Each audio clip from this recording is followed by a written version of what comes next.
Vamos a hacer la examinación del hombro, pero primero que todo hacemos un recuerdo anatómico de él. Entonces, tenemos la cintura escapular que comprende el húmero y la escápula que se unen por la articulación glenohumeral y por otro lado la clavícula que se une a la escápula por el acromion que se llama articulación acromioclavicular y el esternón que llama articulación esternoclavicular. Vamos a realizar la exploración física, que en primer lugar se realizará la inspección y la palpación de los elementos óseos en busca de alguna anomalía.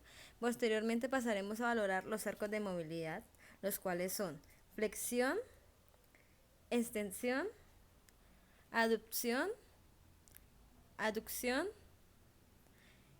rotación interna, rotación externa y circunducción. Movimientos anteriormente realizados son los movimientos activos, los cuales pueden existir dolor o limitación a aquellos movimientos. Ahora vamos a realizar los movimientos pasivos. El primero es la flexión, el segundo es la extensión, ahora realizaremos la abducción,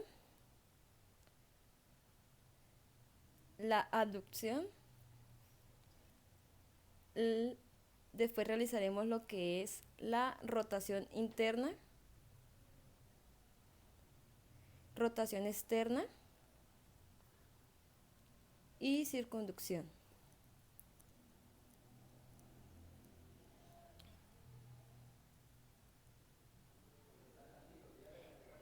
Estos movimientos tienen un grado de movilidad. La flexión tiene un grado de movilidad que es de 180 grados, la extensión de 60 grados, la aducción de 45 grados, la abducción de 180, la rotación externa 45 grados y la rotación interna de 55 grados. Es importante mencionar que estos movimientos son realizados por estos músculos. Entonces, la rotación interna lo realiza el músculo subescapular, la rotación externa el infraespinoso, la abducción el supraespinoso, la flexión la porción larga del bíceps y la extensión el redondo mayor y el deltoides. A continuación realizaremos las maniobras exploratorias en contrarresistencia. La primera es la rotación externa resistida, en el cual se le pide al paciente que realice la rotación externa contra la resistencia que le realizará el médico. Ahora vamos a hacer la rotación interna y se le pide al paciente que rote su brazo internamente. Ahora vamos a hacer la abducción resistida y se le pide al paciente que suba el brazo y se le realiza resistencia. Ahora vamos a hacer la aducción, se le pide al paciente que baje el brazo. Ahora vamos a hacer la flexión resistida. Y por último realizaremos la extensión resistida. La articulación húmero-cubital es una diartrosis del tipo troclear, permite movimientos de extensión y flexión. En la parte distal del húmero se localizan dos eminencias óseas laterales, el epicóndilo, que es una eminencia ósea externa, y la epitróclea, que es la eminencia ósea interna. En el epicóndilo se inserta el músculo extensor común de los dedos y los músculos supinadores. En la epitróclea se inserta el pronador redondo y los músculos flexores de la muñeca. De las patologías más comunes del codo encontramos la epicondilitis o codo del tenista. El dolor, que es muy intenso, se sitúa siempre justo por debajo del epicóndilo. En la epitrocleitis o codo del golfista, el dolor se localiza en el borde interno de la tróclea. Se debe principalmente a la afectación del tendón del flexor común de los dedos en su inserción a este nivel. A continuación vamos a explorar los movimientos activos de flexión, extensión, pronación y supinación.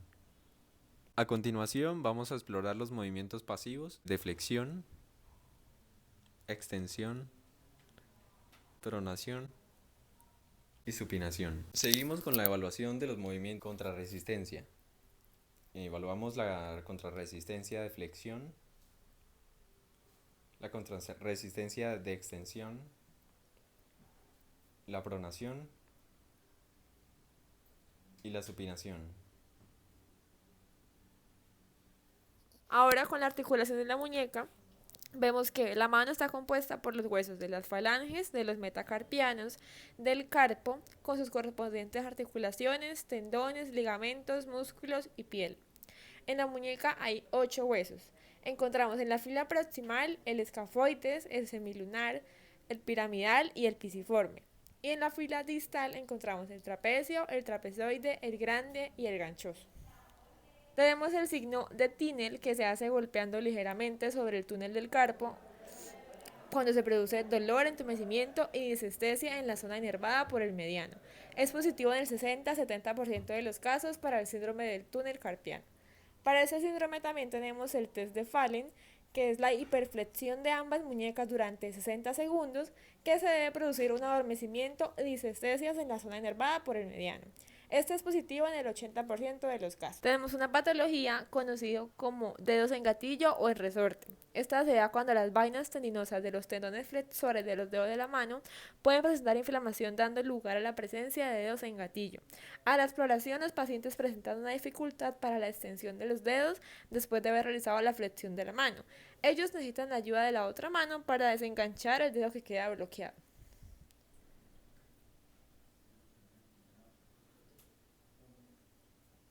A continuación se hará la evaluación de la articulación de la cadera conocida como la articulación coxofemoral. Esta se compone principalmente del hueso coxal, de una cápsula fuerte y en forma de manguito que recubre la articulación, que se compone principalmente de 3 ligamentos, que son el ligamento iliofemoral, el ligamento isquiofemoral y el ligamento pubofemoral. Los movimientos que vamos a explorar en esta articulación son los de flexión, extensión,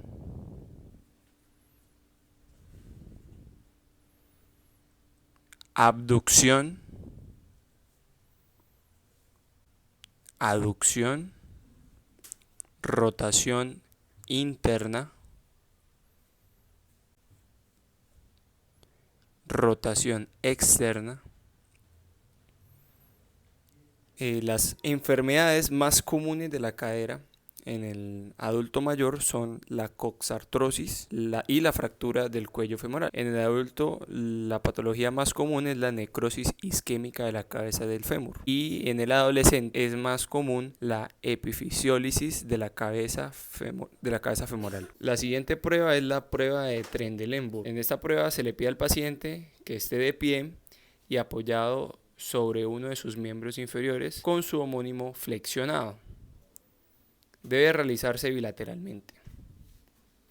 Lo normal es que la hemipelvis del lado flexionado se eleve ligeramente. Lo patológico es que la hemipelvis del lado flexionado desciende. Es importante recordar la bursitis trochanteria como una patología común que consiste en la inflamación de la bursa que se encuentra entre el glúteo mayor y el trocánter mayor.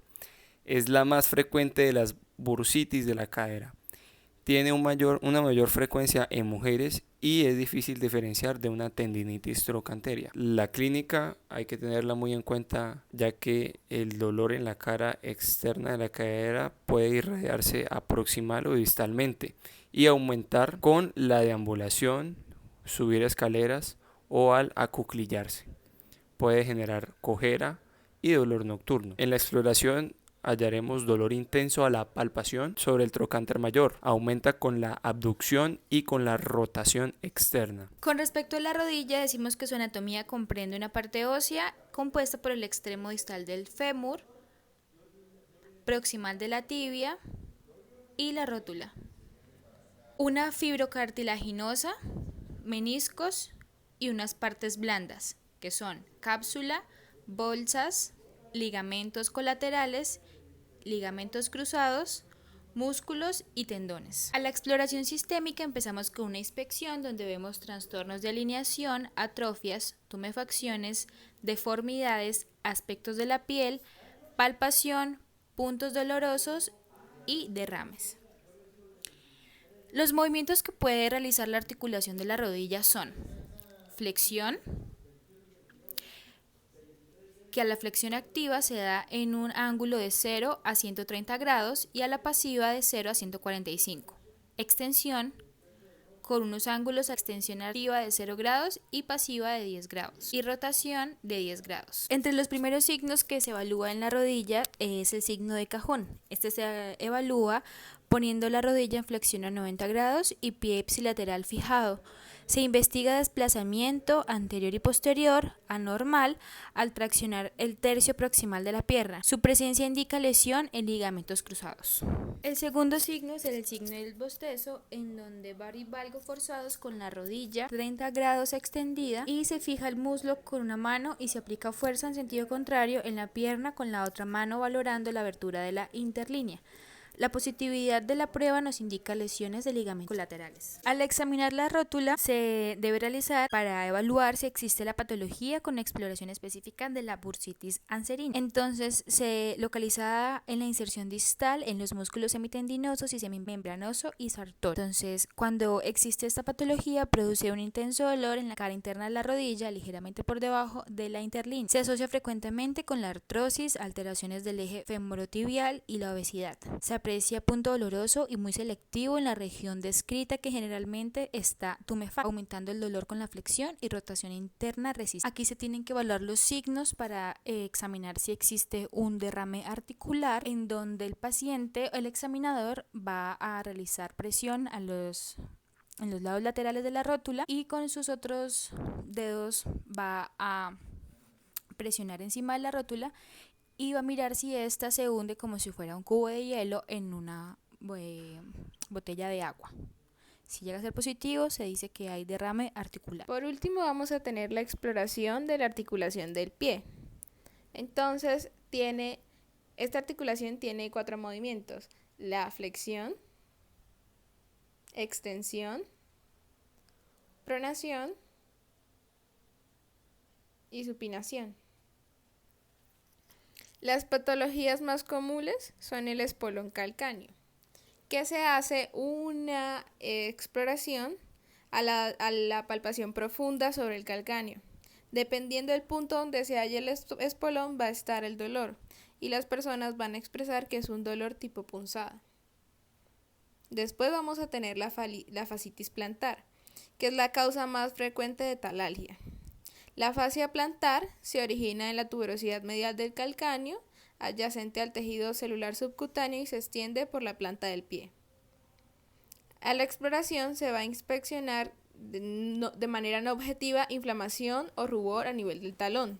En la palpación, comparándola con el otro pie, se aprecia cierta tensión plantar, así como dolor en el borde interno y centro del talón. Por último, vamos a tener la metatarsalgia neurinoma de Morton, que es una neuropatía por desplazamiento del nervio que discurre por el tercer espacio intametatarsiano, ocasionando fibrosis perineural.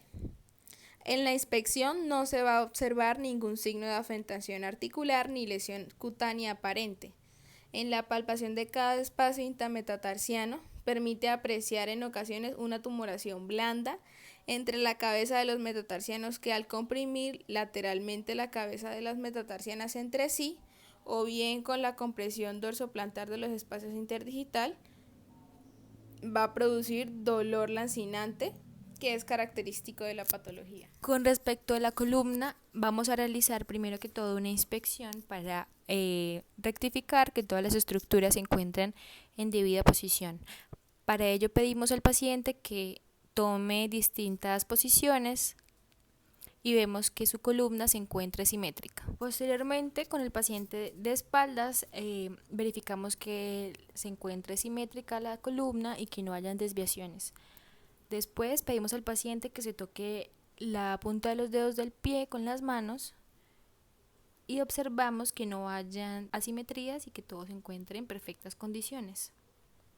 Palpamos cada uno de los espacios intervertebrales y nos aseguramos de que no exista dolor. Finalmente pedimos al paciente que para evaluar la columna cervical haga movimientos con el cuello hacia adelante, hacia atrás y hacia los lados, con el fin de evidenciar que no exista ningún tipo de dolor al realizar los mismos.